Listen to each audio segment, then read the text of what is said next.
Hi అండి. చాలా దారుణం జరిగిపోయింది. కాశ్మీర్‌లో మళ్ళీ ఉగ్రదాడి అయితే జరిగిందండి.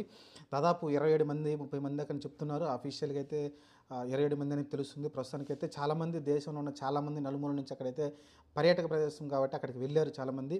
అక్కడ అయితే కొంతమంది వచ్చేసి ఉగ్రవాదులు అయితే దాడి చేశారు. ఆ దాడిలో చాలామంది అమాయకులైన ప్రాణాలైతే తీయడం చూసాం మనమైతే. సరే ఇది వచ్చేసి అఫీషియల్‌గా వాళ్ళైతే అనౌన్స్‌మెంట్ కూడా ఇచ్చారు. దర్జాగా ఏ ఏదైతే లష్కర్ ఎ తోయిబాకు సంబంధించిన ఒక శాఖ దానిలో ఉన్న రకరకాల శాఖలున్నాయి. ఆ శాఖలకు సంబంధించి టీఆర్ఎఫ్ అనే ఒక సంస్థ అయితే దీన్ని అటాక్ చేశారని అయితే ఉగ్రవాద సంస్థ వాళ్ళైతే అటాక్ చేశారు. అది వాళ్ళ పేరు లె లెజిస్లేటివ్ ఫ్రంట్ ఏదో ఉంది దాని పేరు. వాళ్ళైతే అఫీషియల్‌గా అనౌన్స్‌మెంట్ ఇచ్చారు. మేమే ఈ ఉగ్రవాద దాడి చేశామని చెప్పుకొచ్చారు. మరి ఇంత వాళ్ళు దర్జాగా చెప్తున్నారంటే ఏం కావాలి? ఆర్టికల్ 370 రద్దయిన తర్వాత జరిగిందనుకుంటా ఒక రకంగా. ఆ తర్వాత ఇది ఫ్రంట్ మొదలైందంట. వాళ్ళైతే ఇంత దారుణంగా చేశారు.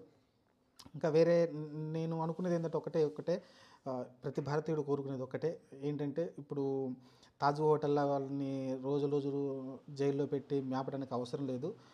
ఇమ్మీడియేట్‌గా నాకు తెలిసి వాళ్ళ దగ్గర పెద్ద ఇన్ఫర్మేషన్ కూడా ఉండదండి నాకు తెలిసి. ఎందుకంటే సామాన్య ప్రజలే డబ్బుల కోసం ఆశపడి అలాంటి వాళ్ళనైతే తయారు చేస్తూ ఉంటుంది లష్కర్ ఎ తోయిబా లాంటిది. కాబట్టి మనం వాళ్ళ దగ్గర నుంచి పెద్దగా మనం ఇన్ఫర్మేషన్ ఆశించేది ఏమి ఉండదు. ఇమ్మీడియేట్‌గా జనాల ముందు అందరూ చూస్తుండగా వీడియో కవరేజ్ ఇచ్చి చంపాల్సి ఉంటుంది. అంతకుమించి నేనైతే కోరుకుంటున్నా. దాని మించి నేనేమి ఆశించట్లేదు ఈ గవర్నమెంట్ నుంచి. చూద్దాం మరి ఏం చేస్తారో మరి ప్రస్తుతానికైతే. ముందైతే వాళ్ళు దొరికిన ఎవరైతే టెర్రరిస్టులు దొరికారో వాళ్ళనైతే ఇమ్మీడియేట్‌గా జస్ట్ ఒక వారం 10 రోజులు మీరు ఎంక్వైరీ చేయండి. నార్కో టెస్ట్ చేస్తారు, ఏం చేస్తారు చేసుకోండి. తర్వాత మటుకు ఇమ్మీడియేట్‌గా తీర్పు అయితే వచ్చేసి అతను, ఎందుకంటే ఒక వ్యక్తి చంపిన వ్యక్తిని మళ్ళీ మనం పరామర్శించి అన్ని చేయాల్సిన అవసరం లేదు.